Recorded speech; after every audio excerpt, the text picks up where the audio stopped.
Hello and welcome to Raj Sabha TV, watching the big picture with your host Rajat Kane. In next half hour, we'll discuss the issue of banning Jaish-e-Muhammad chief Maulana Masood Azhar by the United Nations. The chief of terror syndicate, responsible for several deadly terror attacks on Indian soil, is a free man in Pakistan, despite pressures from India and many countries across the world, largely due to China not voting for a UN resolution banning him. So far, China has blocked such move 4 times at a UN forum. Now, in a latest move, the US, France and UK have asked China to lift its hold by 23rd April on a resolution in United Nations Security Council. Now, getting the resolution to ban Azhar through the UNSC requires all 5 permanent members, US, France, UK, Russia and China, voting for the resolution, or any of the member abstaining without vetoing the move. Banning Masood Azhar under the UN norms would mean placing strictures on his travel and activities, including collecting funds for his Jaish-e-Muhammad outfit. So what will China do, and why has it been blocking moves at the UN to ban Pakistan-based terror group chief? For more on this, we are joined with Mr. Yogesh Gupta, former ambassador, Ravi Prasad Narayanan, Associate Professor, JNU, and Alok Bansal, Director, India Foundation. Thank you, all of you, for joining us. Mr. Bansal, I would like to start with you. Could you explain the process as to when such resolution comes to UN of banning any individual with terror activities, given UN has been quite steadfast, all its members unanimously has agreed that terror activities should be banned. So what are the basic procedures? See, we need to understand that this resolution has been moved a number of times in the committee. Now, this committee is actually which deals with sanctions on Al-Qaeda and Daesh. So, as a result, what has happened is that China has been putting it on technical hold, and because in this particular case, we needed to prove that Jaish or Masood Azhar has certain linkages with Al-Qaeda and Daesh, which is a little difficult process, and the deliberations of this committee are actually under closed doors. So, it's generally what we get to know otherwise, and that's where you can have technical holds and things like that. And now I think the international community has got fed up with the process that's been going on, where China has been holding it. It's held it earlier, once technical hold, second technical hold, then blocked it, then again it's come up, then again it's being... So this process has been going on. So what they are doing now, they are proposing to introduce a resolution in UN Security Council per se. It will be a direct resolution. Now, once a resolution is moved into UNSC, a person cannot ask for a technical hold or things like that. They have to either vote for it, abstain, or support it or something. And this is absolutely open, because the deliberations of UN Security Councils are actually open. So, if China has to block it, it has to block it. So, there will be tremendous pressure on China to go with the world, because the global community by and large has accepted that Masood Azhar is a dreaded terrorist. And as I have said in your channel itself, that if there is one terrorist about whose credentials there can be no doubt, it's Masood Azhar, because he was languishing in Indian jails and was released by hijacking a plane in which lives were lost. So he is actually been directly responsible for deaths of people. Who is actually was released by a criminal act, released in Taliban's Afghanistan. And of course, the people who were released along with him have already indulged in killing of Daniel Pearl and things like that. So I think as far as global community is concerned, it's a open and shut case. But China has been delaying it for various reasons, for various political reasons, geopolitical reasons. But even for China, I feel it will be very difficult to brazenly block this resolution, because Jaish has been named as a terror organization and different fora, including on BRICS summit. So it will be a little difficult for China, as I see. Right. Mr. Narayanan, you teach in Center for Asian Studies, and there is a certain expertise you have in China. Would you explain what is China's strategic interest when it comes to Pakistan concerning this particular individual who is a Pakistan national and who is a free man in Pakistan, and there is absolutely no doubt, as Mr. Bansal also pointed out, about his credentials in terror activities. What is soft corner for Pakistan vis-a-vis China? Thank you, Rajat. Let's look at it quite clinically.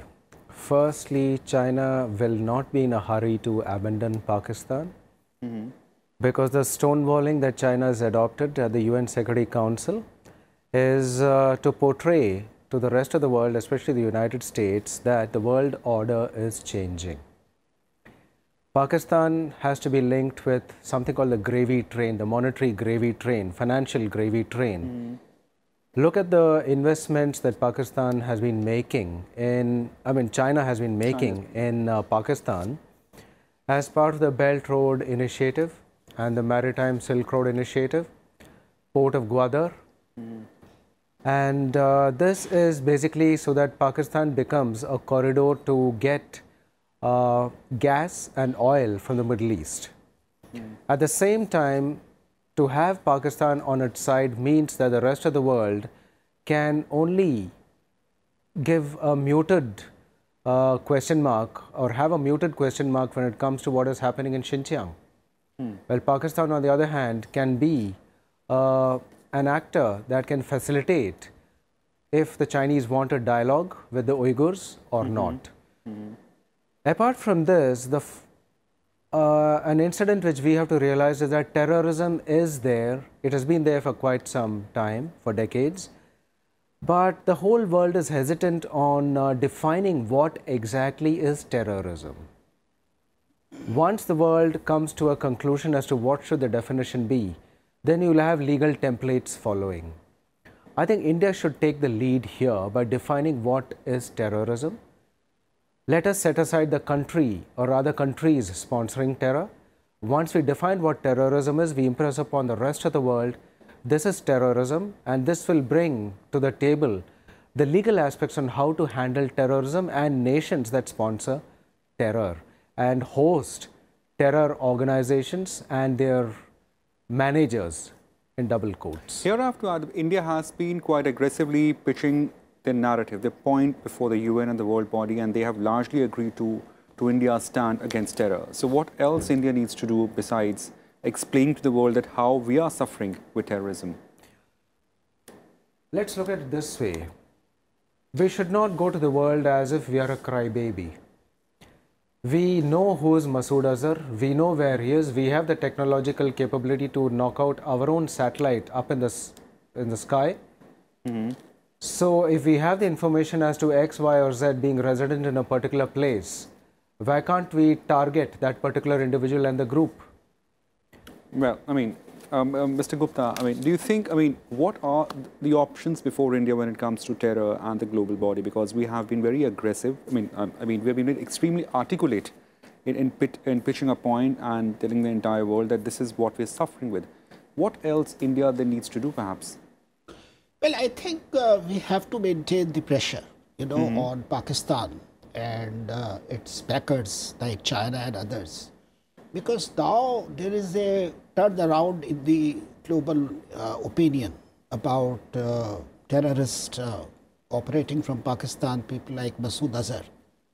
Because this kind of consensus that has emerged, when all the major countries, including all the other permanent members of the UN Security Council are backing this move, is something unique, which has not happened in the past, And we must take advantage of this, and we must push this process to its logical conclusion.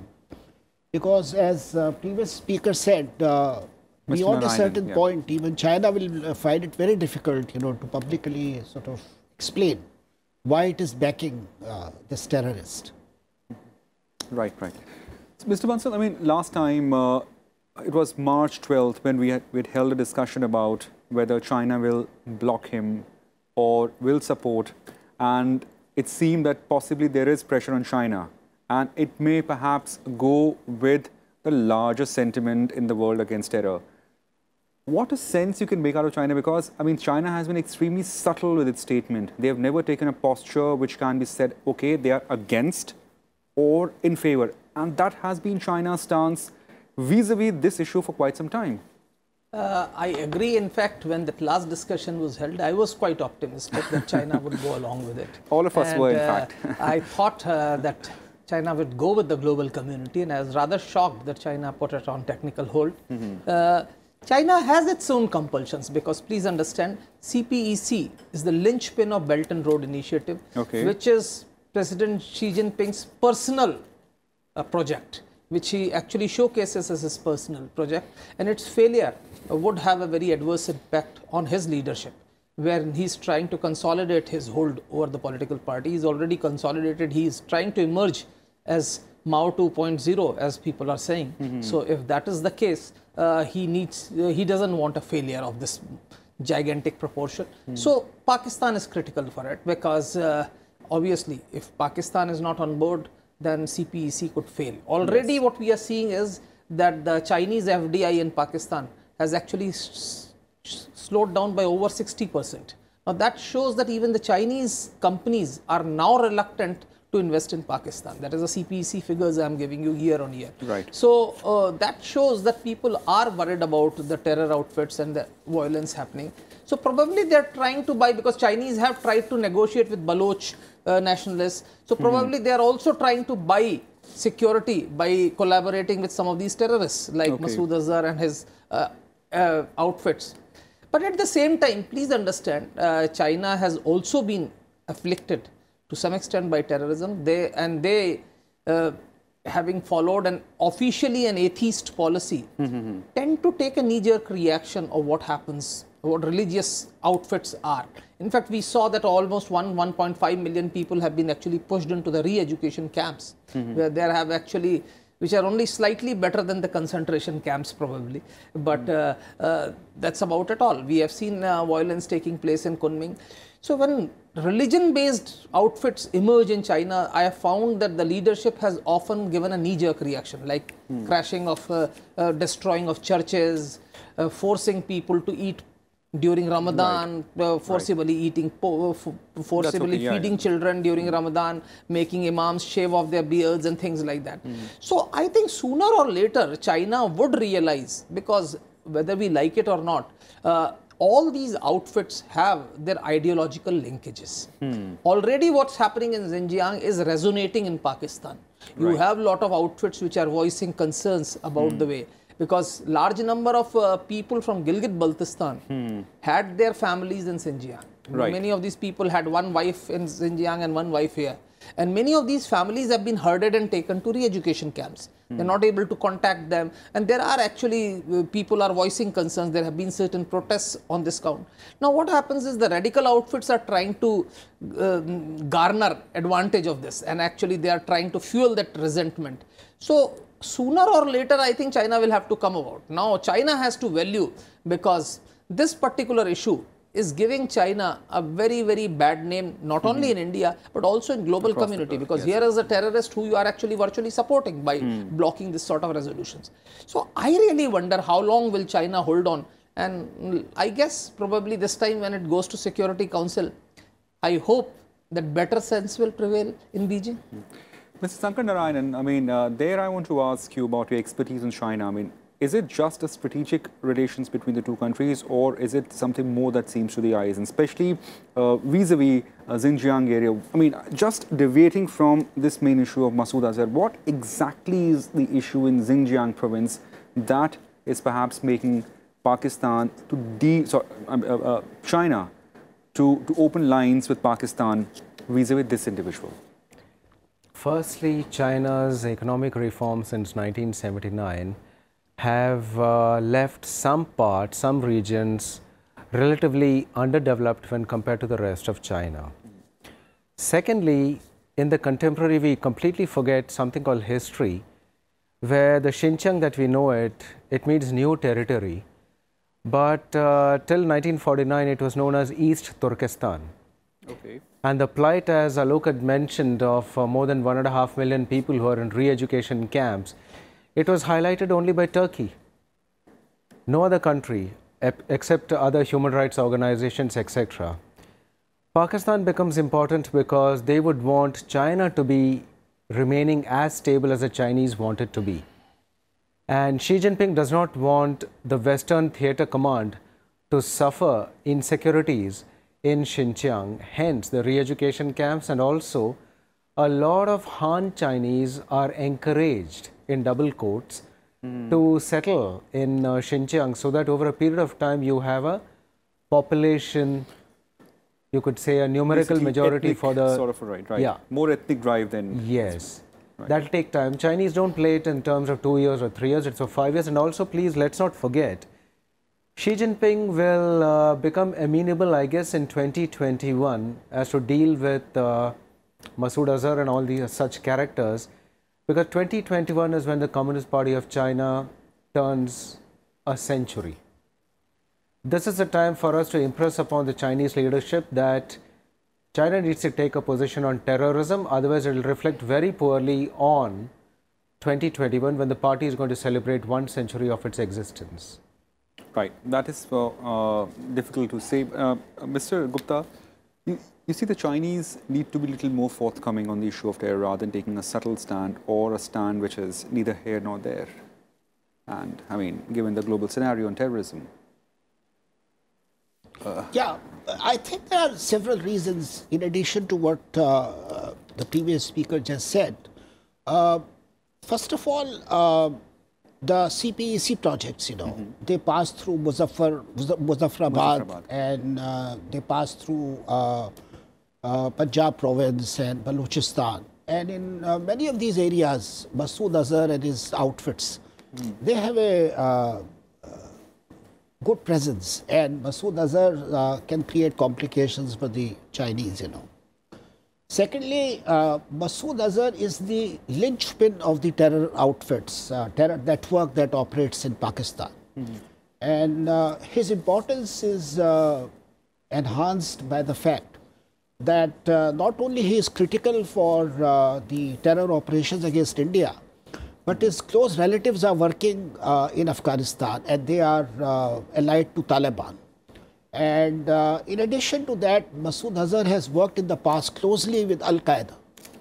And also there are a number of other terror movements, terror outfits operating in Afghanistan, Pakistan region, such as the East Turkestan Islamic movement, which is directed against China.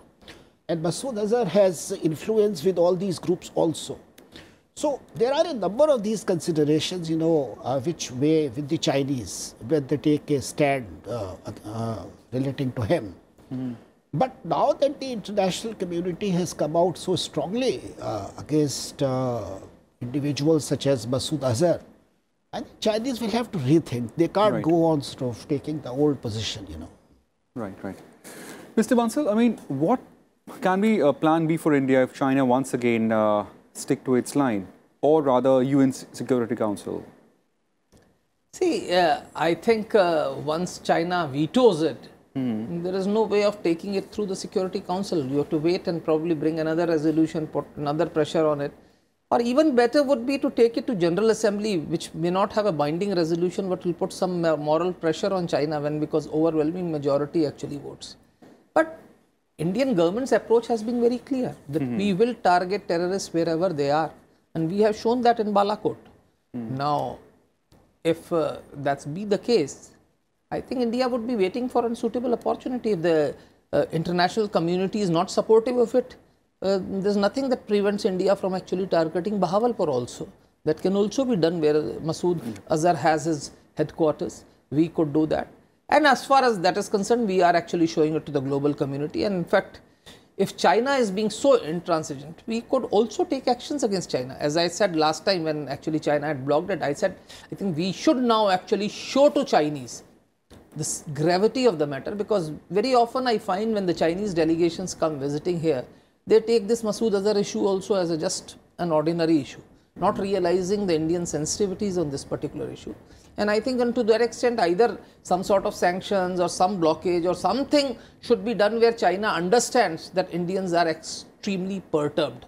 Our unhappiness must be made visible, manifestly visible. That's what is important. Right, Mr. Mansi. Yeah, I would like to add that even if, let's say if China were to block the efforts at the UN Security Council, nothing prevents from other countries, like, for instance, the initiative that France has taken within the European Union.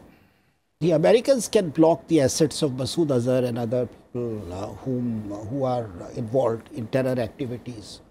Now, these individuals receive a lot of support from countries like Saudi Arabia and UAE and other Gulf countries. And America has a lot of influence in these countries. India's relations with these countries have considerably improved. And we can, both America, India and other countries can persuade these countries to take actions, at least at the governmental level, in terms of allowing such charities or assistance to flow to such individuals. So whatever actions can be taken at the level of governments, that can be done even outside the UN. Right. Mr. Narayanan, do you also agree that perhaps this issue of terrorism and there is possibility of no finality at this level at UN? The debate may just go on and on and on if China once again blocks this issue, blocks this resolution. Yes, I think that because China finds nothing by agreeing to a global compact on terrorism, because then they will be under scrutiny as to how could they be leveraging loans and grants to nations that are known to be harboring terrorists for decades. So China does not like to be in that kind of an uncomfortable situation. And also, interestingly, right in front of us, we notice that the world global order is changing. If you had the World Bank and the IMF right now, but which was more powerful in the past, the future is going to be the NDB, the New Development Bank. You also have on terrorism the Shanghai Cooperation Organization. Then you also have the Belt Road Initiative and the Maritime Silk Road Initiative. Right in front of us, we have a new financial and security architecture coming up, which will bear fruition in maybe another 2 decades maximum. We can correlate it with the empirical evidence we have. Look at the trade which China conducts with nations in Asia and beyond. Every year, the trade figures are increasing in favor of China. So this is maybe the beginnings of a new era. And these are early days. And when it comes to terrorism, China will actually be in a tough spot if it can be quarantined to take a position. Right. Which is where our diplomacy needs to work harder. To begin with, why not make Delhi a place where diplomats from the rest of the world come to discuss terrorism? Right. It begins there. Then what happens after that is up to whoever organizes it to carry it further. And this should be across party lines in our country. Right. Mr. Gupta, looking ahead, do you think this issue of Masood Azhar at UN and China not supporting India's stand will reflect somewhere in the diplomatic ties of two countries? What do you read of it in times to come? Look, we have to see these things in perspective. Yeah. China is a very important neighbor of ours. We share a large border. We have a large-sized trade, and we have multiple interests, common rivers and security issues and so on. So I think the best approach will be that we continue this dialogue, and it's not that the Chinese don't yield or the Chinese don't make concessions. I think at some point when the Chinese sees that the overwhelming interests are such that it will be useful for them to make concessions. They might agree to make such concessions, but they will do so only after consulting the Pakistan army, which is their main sort of Would that partner. be in our interest? No, what I mean to say is that China may agree to do this. After all, China had earlier agreed in case of Hafiz Saeed, so it can possibly agree in case of Masood Azhar also. But it might take some time. And as far as the question of taking action against China in some way is concerned, these things, one has to sort of consider with a cool mind, considering our overall interest and not in a hurried manner. I think we have to continue with our efforts, and after a while, I'm sure that these efforts will yield some results. Right. Mr. Bansal, just before we wrap up the show, are you also optimistic that India can exercise its diplomatic channel to actually work out this issue at UN with China? See, India has been trying. I think to say that we have not tried it in the past is actually would be a very grave mistake. We have been trying, but Chinese, for their own reasons, have been actually putting it on hold. But sometimes I get a feeling, and again, we have been interacting with members of the International Department of Chinese Communist Party, etc. Sometimes you get a feeling that the Chinese policy makers do not understand the gravity of this particular situation. You mean the terrorism? This particular issue. Oh, this particular issue, that is Masood Azhar issue. Masood Azhar, right. So I think a time has come where we must indicate, because when we say, no, they say, no, we are doing it, we are not doing it, nowhere have they been bluntly opposed to you, but they probably perceive that it's not such a big issue, because it's just an individual, not realizing the psychological issue that Masood Azhar actually has as far as India is concerned. And I think to that extent, some sort of symbolism is essential in case China again vetoes this Security Council resolution. Right. Thank you, gentlemen, for joining us. So come April 23rd, we'll see what will be China's stand at the United Nations Security Council. For the 4 times it has vetoed, or to say blocked, the UN Security Council move to ban Masood Azhar. Thank you for watching Big Picture.